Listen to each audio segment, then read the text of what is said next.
আজ আমার বেস্ট ফ্রেন্ডের বার্থডে, তাই তাকে হ্যাপি বার্থডে জানাই। Happy birthday.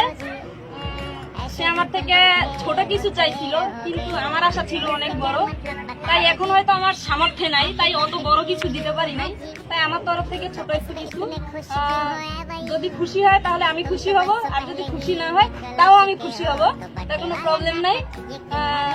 মনে হয় না নেক্সট টাইম আর কখনো দেখা হবে। তাই স্মৃতিস্বরূপ এতটুকুই। জানি না খুশি হয়েছে না বেজার হয়েছে, আল্লাহ পাক ভালো জানে। ঠিক আছে, তাই আমার তরফ থেকে ছোট একটু। ঠিক আছে, কোনাতে পড়াই দিতে হবে। এমগুলো দিতে হবে, এক আঙ্গুলে দিলেই হবে। এমগুলো তো আমি কি জানি কয়, আমি লিটারালি কেঁদে দিয়েছিলাম।